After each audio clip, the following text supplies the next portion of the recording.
Dios siempre quiere bendecir a la persona a pesar de los que no lo quieren. He tomado esta parte que está aquí en San Marcos, este mismo relato, historia, se repite, está en 3 de los evangelios, está en San Mateo, está en San Marcos y está en San Lucas. Aquí nos habla de la historia de un hombre que estaba enfermo y que el Señor lo sanó, pero la bendición de la historia es lo que rodea la historia, no es el hecho del hombre solamente que fue sanado, sino todo lo que rodea la historia, porque ahí está como personaje central el Señor Jesucristo. Pero había otros personajes en esta historia. El Señor Jesucristo es el personaje central. El segundo personaje importante es un hombre enfermo, que su enfermedad es que tiene una mano seca, o sea, no la podía estirar o cerrar, no sé cómo estaba, si estaba recogida o estaba extendida, pero no se podía mover, estaba seca. Como personajes siguientes aparecen 2 tipos de personas. A unos les llamaban fariseos y a otros les llamaban herodianos. Quiero hacerle la aclaración, por lo general la gente cree el término fariseo ha llegado a convertirse en sinónimo de malo, de hipócrita. No sea fariseo, le dicen. Cuando alguien le quiere decir a otro, no sea hipócrita, no sea de doble faz.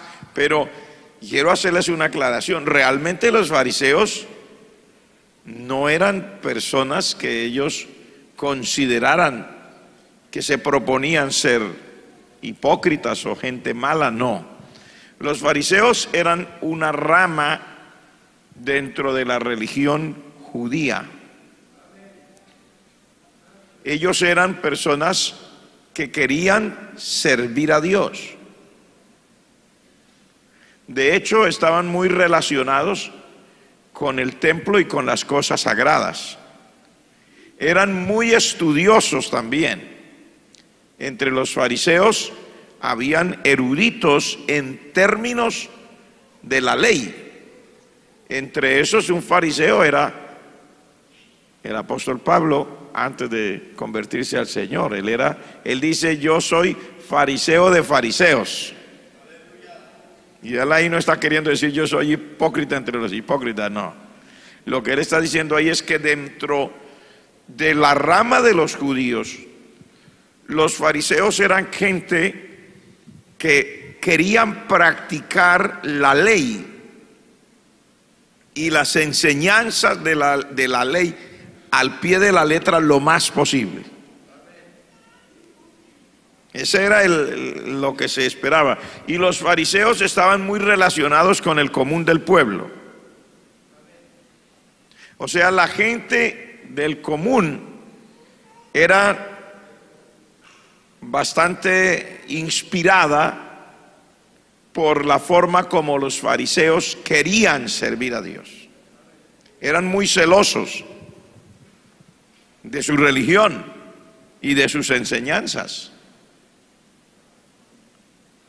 Entonces el común del pueblo estaba bastante como inclinada a la manera de ser los fariseos. Había otra rama dentro de la religión judía en ese tiempo que se llamaba los saduceos. Pero los saduceos eran más que todo de gente más pudiente. También dentro de la línea de los saduceos por lo general estaba el sacerdocio, y el sumo sacerdote por lo general eran de la rama de los saduceos. También eran personas que ellos de alguna manera querían servir mejor a Dios, pero se habían convertido para los el común del pueblo como entre personas de la élite, porque al ser del sacerdocio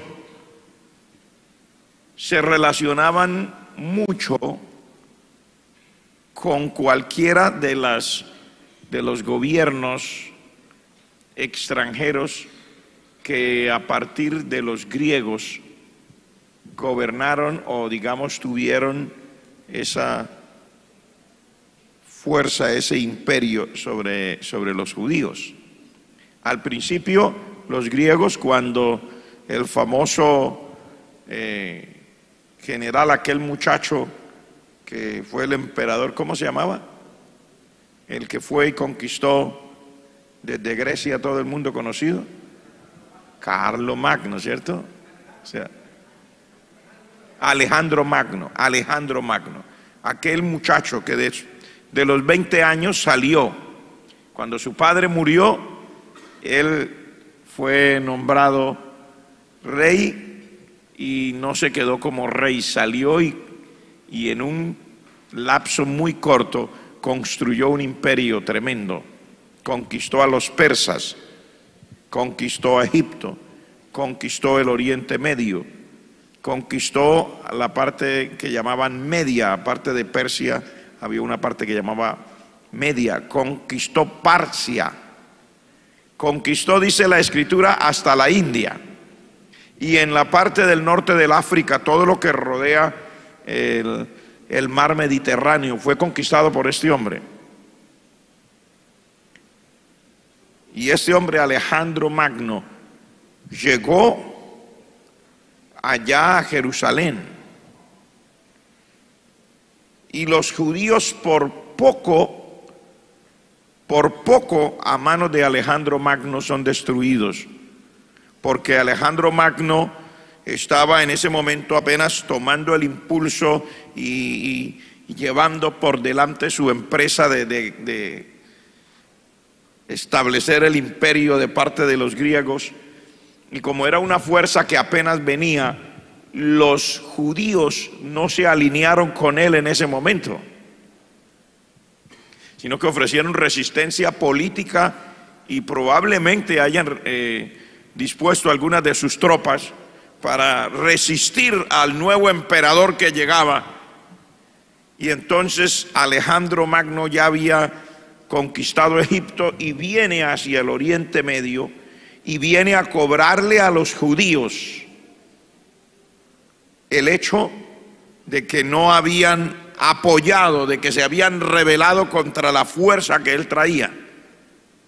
Dice la historia de los judíos que Alejandro Magno venía dispuesto a entrar a Jerusalén y a hacer un desastre en Jerusalén, pero el sumo sacerdote de la época salió vestido como sale el sacerdote. Los sumos sacerdotes por lo general eran personas mayores, eran ya ancianos, y este era un anciano. Pero el sumo sacerdote en Israel desde aquella época, y si lo vistiéramos a alguien de sumo sacerdote hoy, da la impresión de ser un rey.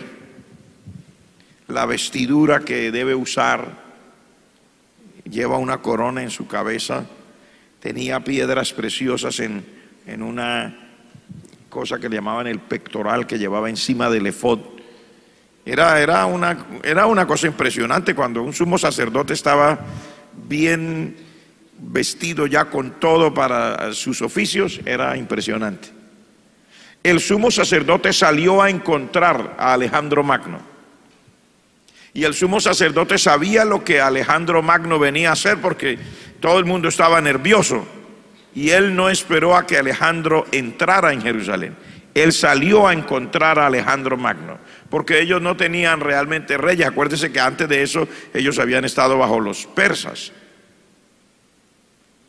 Entonces sale el sumo sacerdote y lo encuentra, y llevaba el libro del profeta, y le dijo el sumo sacerdote Alejandro Magno: un momento, antes que usted siga adelante, quiero decirle que usted tiene un propósito de Dios.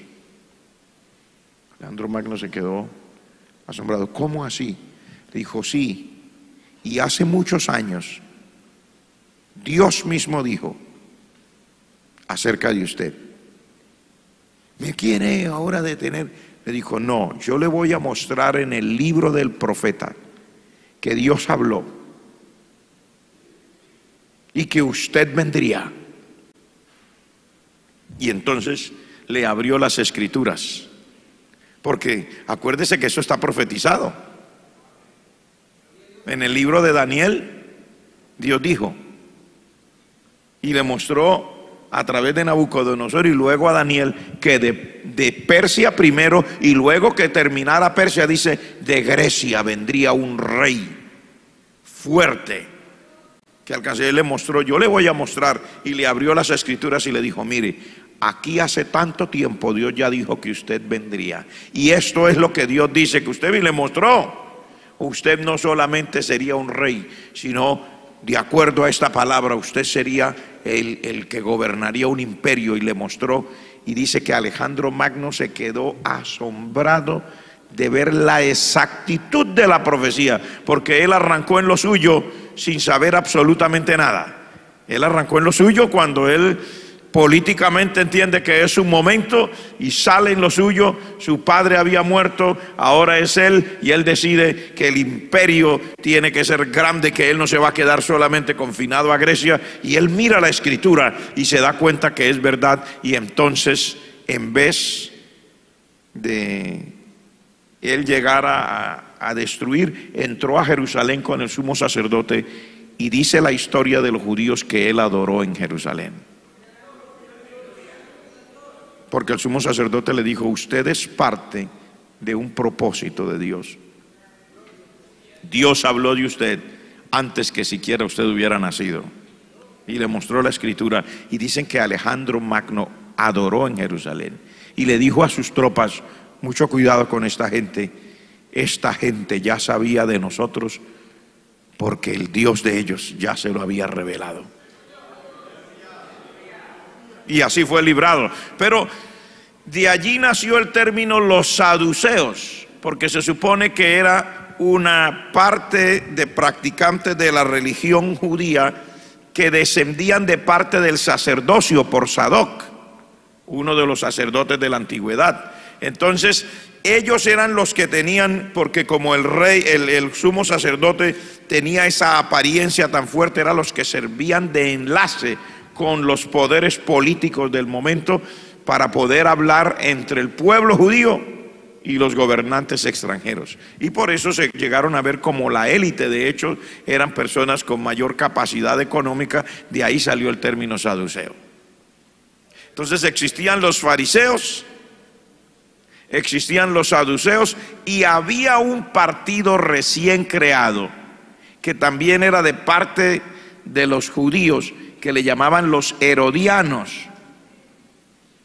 Ese sí ya era un partido que era poquito antes, desde el tiempo que Herodes el Grande comenzó a gobernar, desde el año aproximadamente 27, cuando comenzó el emperador Augusto César, 27 antes de Cristo, comenzó Herodes a ser el rey Herodes el Grande, porque él era amigo y había vivido en Roma, y cuando el emperador llega a ser emperador, lo nombró a él como rey ahí en la provincia de Judea y los alrededores.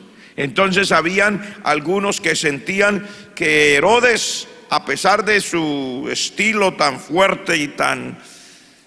Era un rey que gobernó con puño de hierro, pero al mismo tiempo ellos consideraban que le había traído un beneficio a Israel, porque al ser amigo del emperador y al haber tenido esa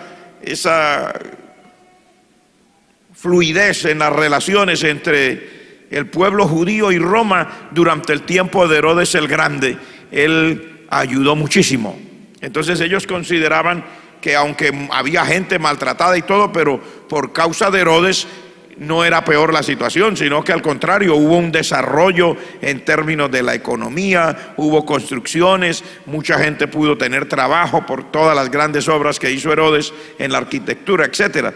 Existía toda esta gente. En el momento del Señor Jesucristo, en este pasaje, aparecen dos facciones de ellos. Aparecen los fariseos y aparecen los herodianos. Y en el momento que se da este milagro, el Señor está en la sinagoga. La sinagoga era diferente al templo. El templo era uno solo. Estaba en el sitio que Dios le dijo a Salomón, a David, y que Salomón lo construyó. Ahí en Jerusalén, era uno solo. Pero sinagogas era como decir las iglesias, las diferentes iglesias locales. O sea, era un centro de adoración y sobre todo de estudio de la palabra de Dios del pueblo judío, y esas existían más de una sinagoga en las ciudades donde la gente pudiera ir, porque en un solo sitio no podían ir. Y también en el extranjero, en muchas partes donde habían judíos, ellos hacían sinagogas. En este momento el Señor está en una sinagoga, y ese día que el Señor está en una sinagoga, dice, ahí habían herodianos y habían fariseos. Vamos a leerlo en el libro de San Mateo en el capítulo 12, y usted así tiene una idea también de la misma escritura.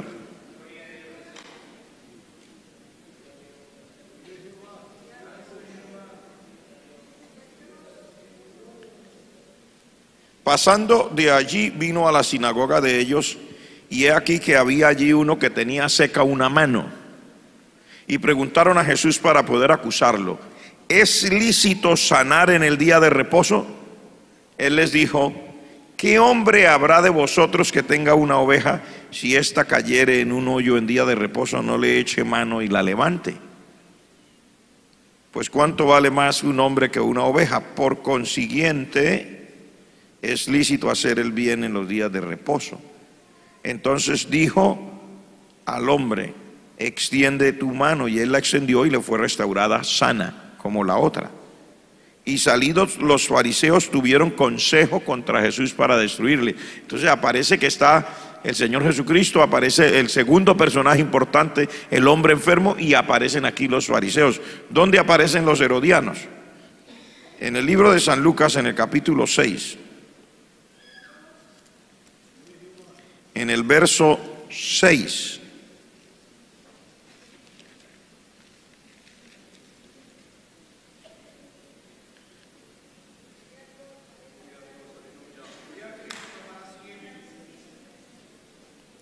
Dice: aconteció en otro día de reposo que él entró en la sinagoga y enseñaba, y estaba allí un hombre que tenía seca la mano derecha, y le acechaban los escribas y los fariseos para ver si en el día de reposo lo sanaría, a fin de poder acusarle. Mas él conocía los pensamientos de ellos, y dijo al hombre que tenía la mano seca: levántate y ponte en medio. Y él, levantándose, se puso en pie. Entonces Jesús les dijo: os preguntaré una cosa, ¿es lícito en día de reposo hacer bien o hacer mal? ¿Salvar la vida o quitarla? Y mirándolos a todos alrededor, dijo al hombre: extiende tu mano. Y él lo hizo así, y su mano le fue restaurada.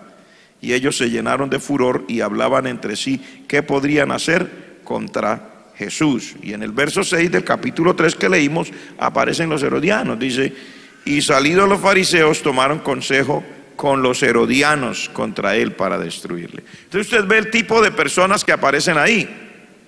¿Por qué yo le hago este contexto o le muestro un poquito de la historia? Para que usted sepa que era el Señor Jesucristo en su vida y en su ministerio aquí en la tierra, estuvo en medio de gente como usted y como yo.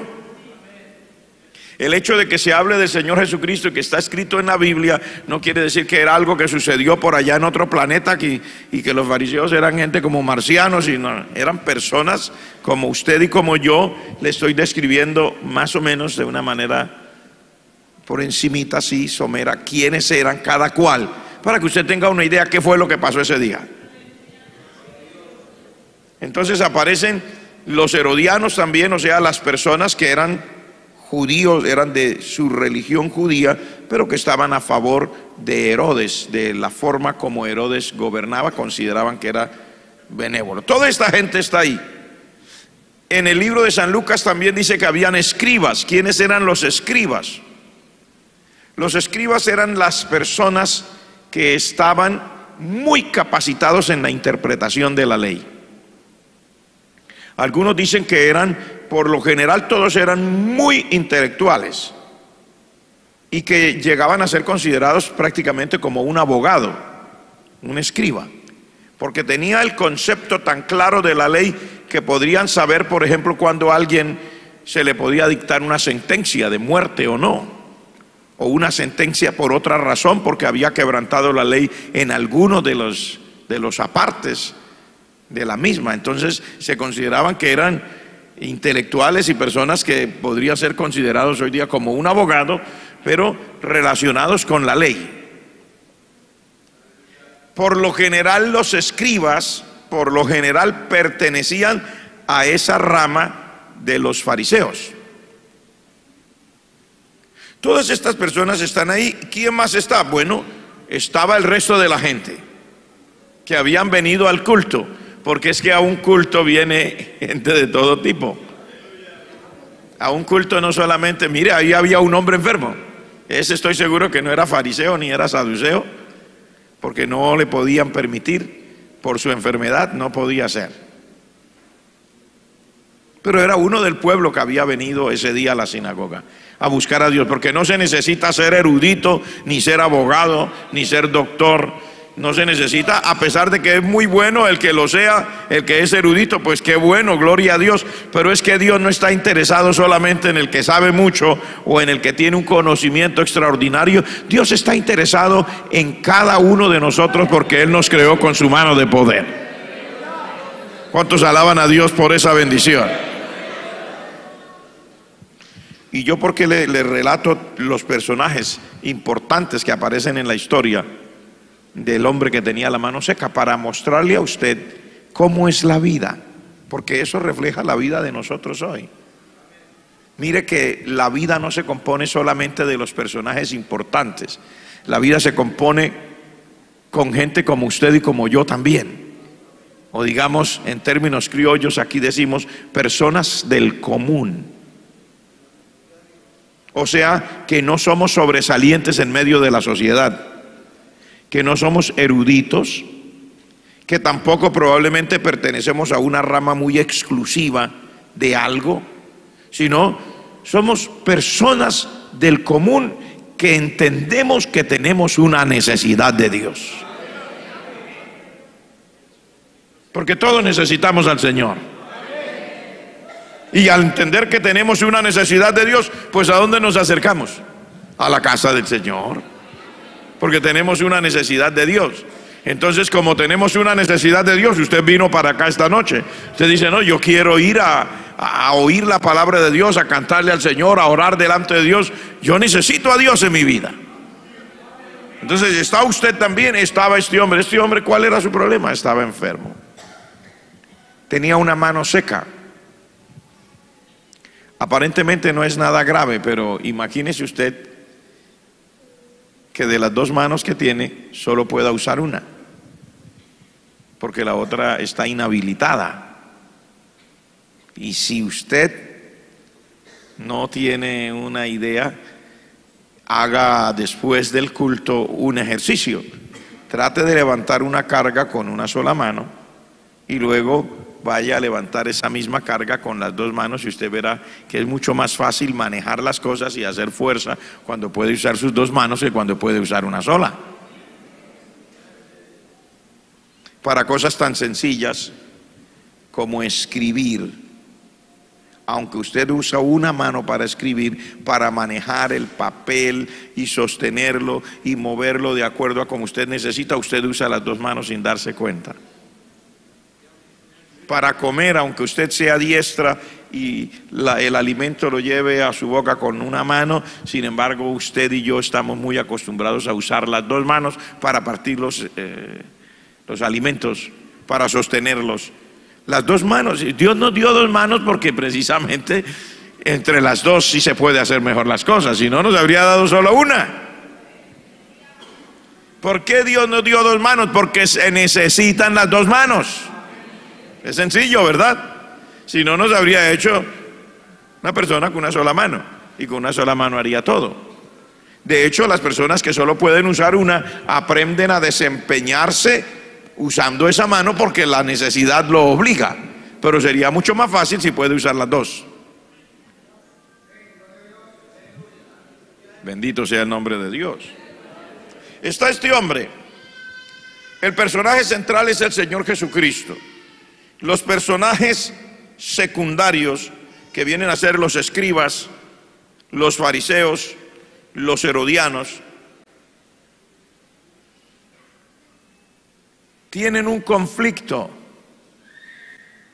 ¿Con quién? Con el Señor Jesucristo. Usted y yo hablamos del Señor Jesucristo hoy.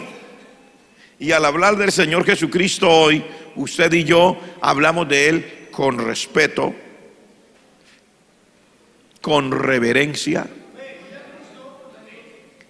como lo que sabemos que debemos hacer porque Él es el Hijo de Dios. En ese momento que sucede la historia, esta gente realmente no sabe quién es el Señor. Luchan como por poner dentro del marco las cosas que están pasando. Ellos dicen, este hombre, cuando les preguntaron por allá, una vez el Señor se lo preguntó a uno de los discípulos y uno de los discípulos dijo, vea, uno dice que usted es Jeremías, otros dicen que usted es Juan el Bautista, otros dicen que usted es uno de los profetas que ha resucitado. O sea, ellos luchaban en dónde poner al Señor, porque ellos tenían el conocimiento, porque ellos sabían, porque ellos tenían, ¿verdad?, el manejo de las cosas a las que estaban acostumbrados. Y ahora aparece el Señor Jesucristo, que no es ni herodiano, ni fariseo, ni escriba, y no es sacerdote, hace cosas como de profeta, pero luego hace cosas que no habían hecho los profetas, sana a la gente, hace cosas extraordinarias, cautiva a las masas, perdona a los pecadores. Y ellos estaban confundidos, pero ¿quién es este? Y cuando el Señor iba a perdonar a alguien, pero ¿usted cómo se atreve a perdonar los pecados? Cuando el Señor iba a sanar a alguien, pero ¿cómo se atreve a sanarlo? O sea, ellos tienen una gran batalla, los herodianos, los escribas, la gente que estaba allí, los fariseos, y una gran batalla. ¿En dónde ponemos a Jesucristo? En ese momento ellos no le llamaban Jesucristo, porque la palabra Jesucristo es una palabra compuesta. Quiere decir Jesús, el Salvador, y Cristo quiere decir el Mesías, pero ellos no creían que Él era el Mesías, ellos no sabían. En ese momento se están enfrentando en su presente con algo que ellos no se esperaban. Y unos decían, ¿será que sí es el Mesías? Otros decían, no, pero es que si fuera el Mesías Él estaría llevándonos en otra dirección. Y otros decían, pero ¿será que cuando venga el Mesías podrá hacer otras obras más grandes? Porque este parece que hiciera obras como del Mesías. Entonces ellos están todos confundidos. En ese momento se presenta la historia de este hombre. Llegan ahí, ellos están confundidos sobre qué hacer, y dice la Escritura, le acechaban para ver qué haría ese día, porque ese día era día de reposo, o sea, era el día solemne para guardar delante de Dios. El día de reposo normal para los judíos era el séptimo día, pero había semanas que tenían 2 días de reposo. Digamos que un día de reposo era, por decir, como nosotros decimos hoy, un día festivo. Pero nosotros decimos el día domingo un día festivo, pero se supone que es el día de guardar para Dios. Para ellos el día de reposo no solamente era un día de descanso, sino era el día de guardar para Dios. Se supone que no hicieran determinadas cosas, porque así estaba estipulado en la ley. Entonces es un día de reposo. Ellos están ahí, el Señor está ahí, los fariseos estaban ahí porque ese era su lugar. Los escribas estaban ahí porque ese era su lugar. Los escribas eran los eruditos, los que podían hablar de la ley. Estaban los herodianos porque ellos también eran de de una parte de la religión judía. Está este hombre enfermo porque, hombre, es el día de reposo, hay que ir a la iglesia. Pero el problema en medio de todo eso no es ni los herodianos, ni los escribas, ni los fariseos, sino para todos ellos el problema es el Señor Jesucristo. Todos estaban mirando al Señor Jesucristo. No era fariseo, no era escriba, no era herodiano, pero sobresalía por encima de los fariseos, de los herodianos, de los escribas. Estaba por encima de los saduceos, hacía cosas que ellos no podían hacer, dice la Escritura. Dice, la gente se admiraba y decían, este no nos enseña ni como los escribas, ni como los fariseos. Este nos enseña con autoridad. ¿Y por qué les enseñaba con autoridad? No solamente por la palabra que decía, sino cuando se presentaban momentos como estos, él podía hacer cosas y todavía puede hacer cosas. Y mañana seguirá haciendo cosas que no podían hacer ni los escribas, ni los fariseos, ni los herodianos. Estaba un hombre enfermo ahí.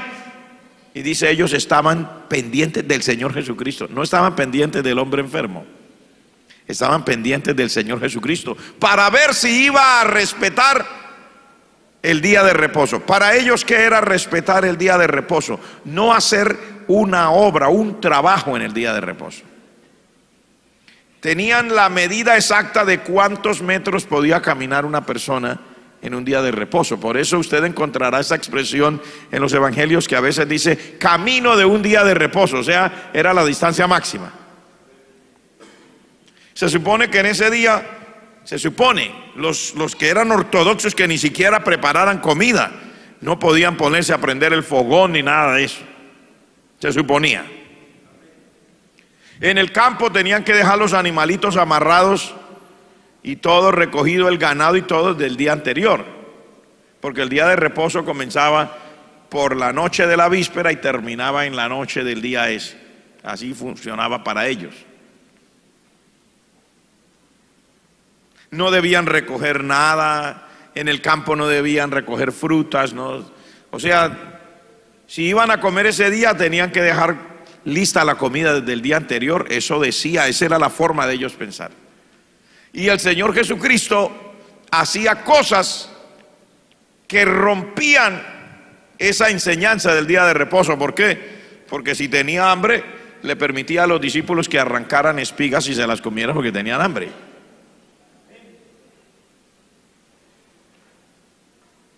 Y si había un enfermo, pues él había sanado a mucha gente en día de reposo, pero ellos consideraban que ese era un trabajo. Sanar para ellos era un trabajo. El hecho de que una persona fuera sanada quiere decir que el que hizo el milagro estaba trabajando. Y por cierto tenían razón. El Señor Jesucristo dijo, mi Padre hasta ahora trabaja y yo trabajo.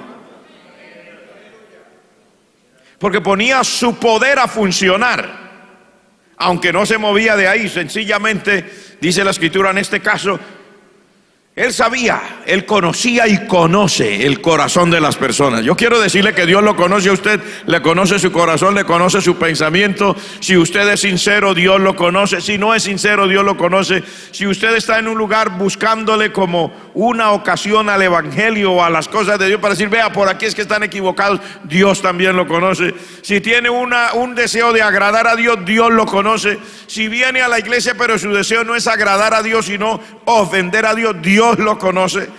Todo lo que haya en su corazón, Dios lo conoce. No solamente lo malo, lo bueno también. Que es bueno decir eso. Dios conoce lo bueno también. Si usted salió de su casa con un gran deseo de buscar a Dios, Dios lo conoce. Dios lo conoce. Y el Señor Jesucristo sabía lo que ellos estaban pensando. Entonces le dijo al hombre que tenía la mano seca, levántate, ponte en medio. Y él le hizo caso, se levantó y se puso en la mitad. Y dice que los miró a todos. Y el Señor tenía una combinación de enojo y de tristeza. Enojo porque ¿cómo es posible que alguien tenga dos ojos y no quiera ver? ¿Cómo es posible que alguien tenga dos oídos y no quiera oír?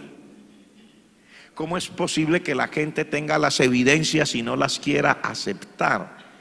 Eso le producía enojo al Señor. Porque cuando usted tiene dos oídos, ¿qué se supone? Pues que oiga. Por lo menos si usted tiene dos oídos, que está sano, se supone que usted oiga. ¿Me oyó? Pues claro, oí. Si tiene dos ojos que están buenos, ¿qué se supone? Que usted vea. Si hay unas evidencias frente a usted, ¿qué se supone? Pues que usted las acepte.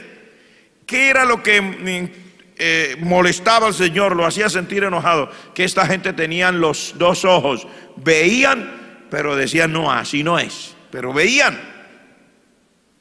escuchaban, no podían aceptar, y luego tomaban las evidencias en las manos, pero preferían archivar la evidencia.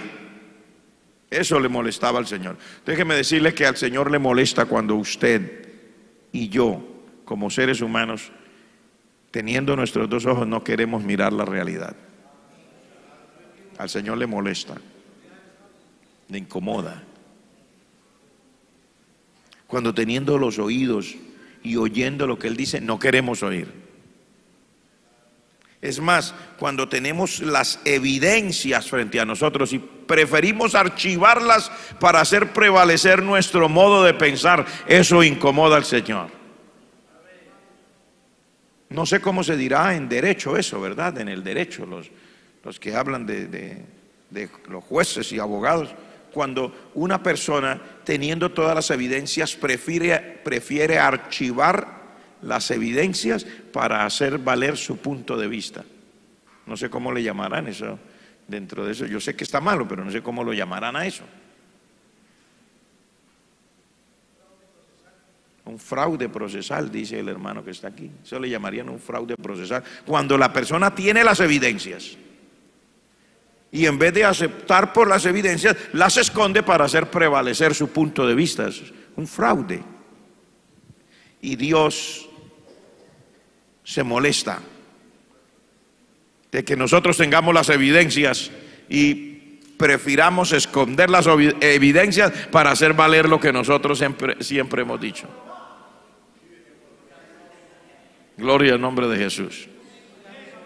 Pero en medio de todo eso, que es lo que yo le puse como título en esta noche, y es de lo que quiero hablarle, en medio de todo eso, de todo lo que está en contra de la gente, de la forma de ser, de los que saben, de los que no saben, de los que no quieren oír, de los que sí quieren oír, de los que quieren ver, de los que no quieren ver, en medio de todo eso, Dios siempre está dispuesto a ayudarnos a nosotros. ¿Quién? Cualquiera que quiera venir a Él. Porque ¿quién necesita la ayuda del Señor? Todos los seres humanos necesitamos la ayuda de Dios. La necesita el que dice que es pobre y la necesita el que dice que es rico. La necesita el que dice que no sabe nada o de una manera brusca diría soy analfabeta. Y la necesita el que cree que sabe, porque gracias a Dios estudió. La necesita el joven, aunque crea que tiene fuerza. Lo necesita el viejo, aunque diga que tiene experiencia. Necesita Dios el hombre, necesita Dios la mujer. Todo el mundo necesita al Señor. La vida le enseña a uno. Llegan momentos en la vida que la vida misma le enseña a uno que sin importar quién uno sea, siempre necesita de Dios.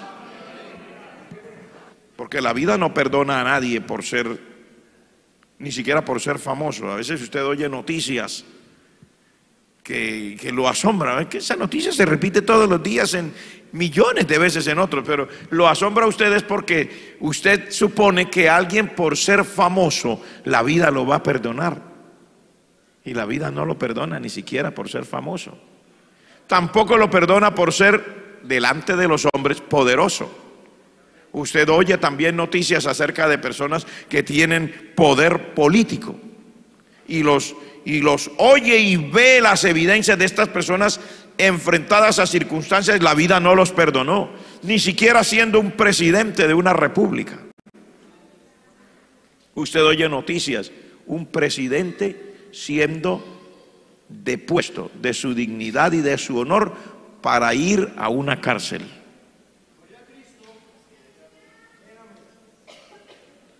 Hay varios países donde hay presidentes enjuiciados. Tenían el poder político, por eso llegaron a ser presidente. Tenían el respaldo de la gente de su partido, la astucia, lo que se necesite para llegar allá. Todo eso lo tenían. Y usted oye las noticias. Ese presidente está ahora en la cárcel. La vida no lo perdonó a él tampoco, ni siquiera por ser presidente, no lo perdonó. Otros que no pudieron ir a la cárcel, o no quisieron, no se dejaron, lo que sea, usted leyó las noticias, muertos, asesinados por el propio pueblo que ellos subyugaban, muriendo como el de menor clase, escondiéndose, sin que nadie los pudiera librar. La vida no perdona a nadie. Cuando yo le digo a nadie, le digo a nadie. Ni al poderoso ni al débil, ni al pobre ni al rico, ni al que sabe ni al que no sabe. No lo perdona. Por eso yo le digo, todos necesitamos de Dios. Y en la eternidad menos. En la eternidad no va a ser perdonado nadie por su posición social, ni por su poder político, ni por su poder económico, ni por ninguna razón. En la eternidad, o usted es salvo por Cristo o está perdido porque no lo tiene. Así de sencillo. Sin importar si es intelectual o no lo es. Sin importar si es rico o no lo es. Sin importar si tiene poder o si es el más débil de toda la humanidad. Igual. O usted es salvo por Cristo o está perdido por no tenerlo.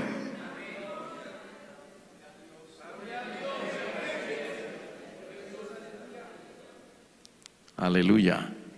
Entonces, usted necesita a Cristo. Yo necesito a Cristo.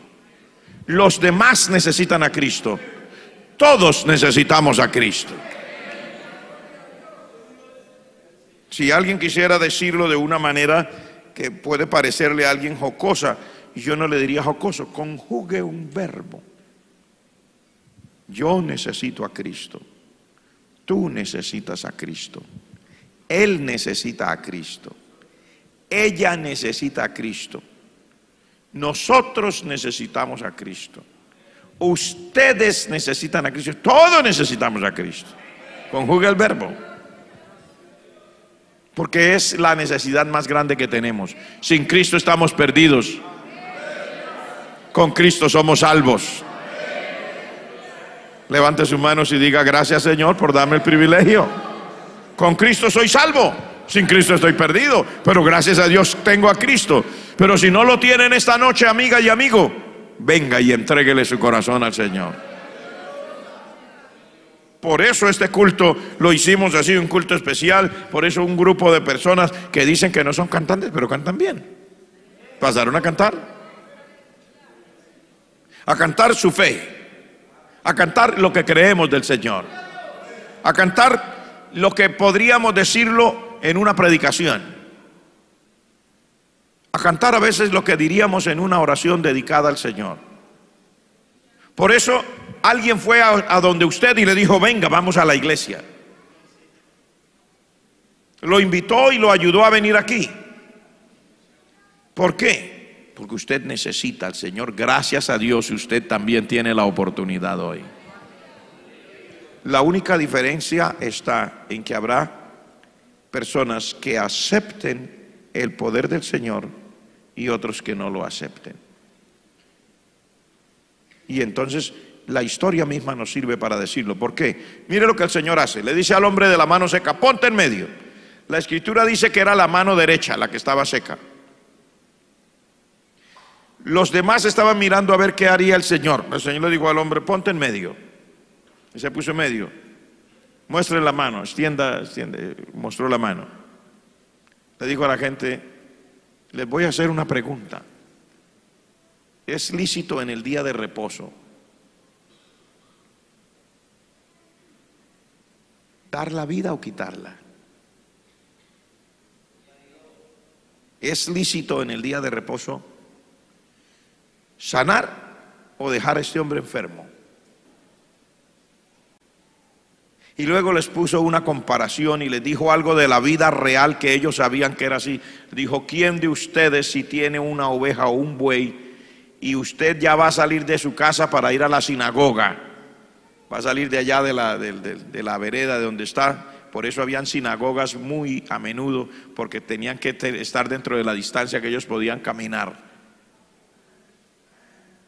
¿Quién de ustedes que se levantó, ya se arregló y va a ir para el culto y se da cuenta al pasar que su oveja o su buey se le cayó en el pozo ese, allá donde usted retiene el agua para el cultivo y para los animales, y usted miró allá, se le cayó el buey o se le cayó la oveja?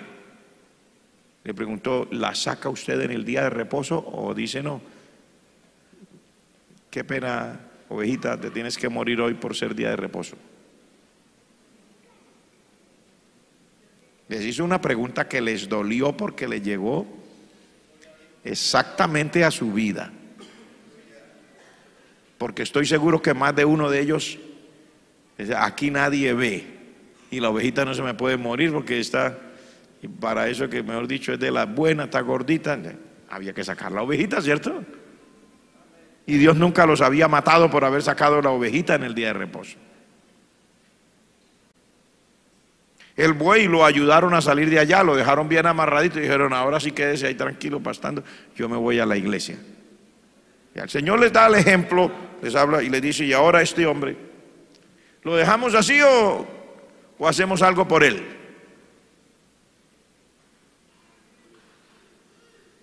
Esas cosas eran las que causaban problemas. Esta gente no hallaba dónde poner al Señor Jesucristo. Y le dijo al hombre: extiende tu mano. Ni siquiera fue a tocarlo, le dio la palabra desde ahí.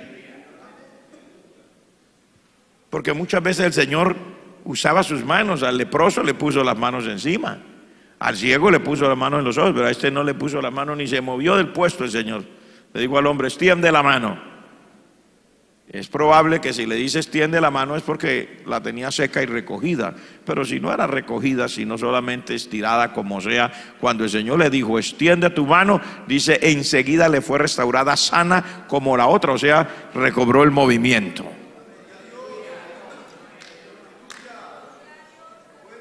Todo el mundo quedó. ¿Por qué? Porque el Señor les hace ver: no me voy a mover de aquí. No voy a estirar mi mano, no la voy a poner sobre él. No voy a dar un paso hacia él. Desde aquí, desde donde estoy, para respetarlos a ustedes por lo que tienen en su cabeza, que no se puede hacer un trabajo en el día de reposo. Sencillamente, hombre, extiende la mano. Y el hombre la extendió y le fue restaurada sana. Siempre fue sano. Dice la escritura: cuando salieron los herodianos, se unieron con los fariseos buscando cómo destruir a Jesús. No podían aceptar al Señor Jesucristo, no solamente por el hecho de lo que Él hacía, era que lo que Él hacía los afectaba a ellos. Porque lo que Él hacía de bendecir a la gente les complicaba la vida a ellos.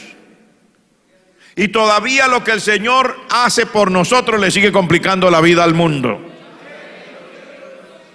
Sí, todavía. Lo que el Señor hace por la iglesia le sigue complicando la vida al mundo. Lo que el Señor hace por los enfermos le sigue complicando la vida al mundo. Lo que el Señor haga por el cautivo le sigue complicando la vida al mundo. La iglesia seguirá siendo vista como un problema, y el Señor seguirá siendo visto como un problema, y el poder de Dios seguirá siendo visto como un problema por aquel que quiera verlo como un problema. Pero al mismo tiempo el Señor seguirá siendo visto como el Señor y como una bendición. Y la iglesia seguirá siendo vista como un pueblo bendecido. ¿Por quiénes? Por todos aquellos que quieran ver al Señor y a su poder y a su gracia como una bendición. Y yo espero que usted hoy vea al Señor como el Señor es una bendición. El Señor no vino para amargarle la vida, amigo. El Señor vino para rescatarlo de su condición. El Señor no vino como algunos dicen: no, es que muy bueno que Dios los sane uno, pero esa gente es mala, dice, uno llega allá a la iglesia y yo no sé qué le hacen y ya uno no puede bailar y ya uno no puede fumar y ya uno no puede emborracharse, ya uno no puede. Usted puede hacer lo que usted quiera. Si usted quiere salir de aquí esta noche, quiere ir por allá, no sé, a cualquier basura, usted puede, usted tiene 2 pies, usted tiene una cabeza, usted puede. Pero entonces, ¿qué es lo que la gente quiere decir? No sé, cuando uno viene a Cristo y el Señor lo cambia, es que usted ya no quiere ir. Porque si usted quisiera, se podría ir es más, si usted quisiera, ni siquiera habría venido. Pero ¿para qué viene si usted quiere? Mire, mañana es día festivo. Así de sencillo. La gente ya está. Yo tuve que viajar el viernes por la noche a Medellín, a estar allá acompañando a nuestros hermanos en el funeral de nuestro pastor que se fue con el Señor.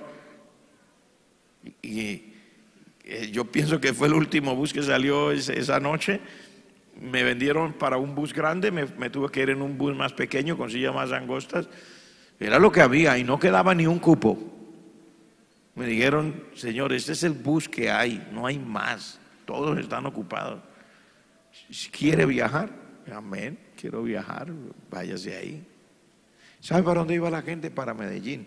Había intentado por vía aérea, estaban los pasajes 4 o 5 veces más caros que de costumbre. Entonces preferí viajar por bus, por los costos. Pero ¿sabe usted la razón? Allá en Medellín están de fiestas, están en sus ferias, están en lo suyo. Usted puede irse si quiere, es día festivo, usted puede hacer lo que quiera. El problema no es si usted quiere, sino que es que cuando Cristo viene a nuestro corazón, ya yo no me quiero ir para la feria. Pero ¿a qué me voy a ir a la feria si de allá salí para venir a buscar al Señor porque la feria nunca pudo hacer nada por mí? ¿O a qué me voy a devolver esta noche para ir a la discoteca o al bar o a la borrachera si de allá salí porque la borrachera, el bar y la discoteca lo que me tenían era arruinado? Esa es la verdad. ¿O a qué voy a salir de aquí a esconderme a fumar? Si eso era lo que me tenía mal, eso era lo que me tenía de una cosa en otra. Estoy hablando a nombre de todos. Estoy hablando a nombre de cualquiera que me oye. Por eso el Señor seguirá siendo un problema para los herodianos, para los fariseos, para las personas que no entienden al Señor. El Señor seguirá siendo un problema para la sociedad moderna. La predicación del evangelio seguirá siendo un problema para la sociedad moderna. Pero yo le doy gracias al Señor que el problema de ellos es una bendición para mí. Porque el Señor Jesucristo es mi Señor, es mi Salvador, es mi Redentor. Él me sacó de las tinieblas a la luz admirable. Gloria al nombre del Señor. Me libertó de las cadenas del pecado y me dio la verdadera libertad, porque el mundo ofrece una libertad que no es real. Y me sacó de mi angustia, me dio la paz. Por eso puedo estar aquí, cantar y gozarme con ustedes. Hay gente que se extraña y dice, oiga, ¿y esa gente? Yo he hablado con personas que vienen, entran y miran para todas partes. Miran. Y dice, bueno, ¿y dónde está Dios? Ustedes no tienen nada aquí, ¿no? Ellos esperarían tener, no sé, alguna representación de Dios de alguna forma. ¿Ustedes por qué se alegran tanto y miran para todos lados? ¿Está vacío aquí? Sí, el sitio estará vacío, pero el corazón está lleno. Entonces por eso nosotros le cantamos al Señor. Si no tuviéramos guitarra, cantábamos sin guitarras. Yo he llegado a sitios donde solamente se canta y se toca las palmas. No hay guitarra, pero se canta. He llegado a sitios donde la gente que está cantando no puede cantar afinado porque no nació con ese don de cantar afinado. O sea, no es cantante por profesión, no tiene lo que llaman los músicos un oído musical. Así que cantarán y ellos pasean por todos los tonos de la escala, pero cantan. Lo que importa no es si canta afinado, es que quiera cantar. Porque hay quien canta afinado y no quiere cantar, porque no tiene el gozo de cantar para Dios. Así tenga la mejor voz y tenga la afinación perfecta, pero no le nace cantar para Dios, está bostezando, está sentado, está cansado, está aburrido. Pero el que no tiene a veces eso, pero tiene la experiencia con Dios, así no, ni siquiera sepa, bueno, ¿y qué es eso de do? ¿Qué es eso de la escala musical? ¿Qué es eso de estar afinado? No sabe qué es. Pero no importa, yo quiero cantarle a mi Señor. Y le canta, gloria al nombre de Dios. Y cuando llegue un día a la presencia del Señor, ese día sí va a cantar afinado, gloria al nombre del Señor.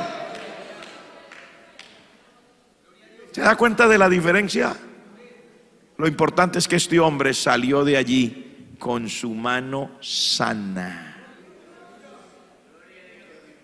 Y eso sucedió en medio de todo lo que la gente no entendía. Por eso el título que esta noche le dimos a esta predicación es: Dios nos quiere ayudar en medio de las personas, de las crisis y de la oposición de los demás. Siempre nos quiere ayudar. Esta noche Dios todavía lo quiere ayudar.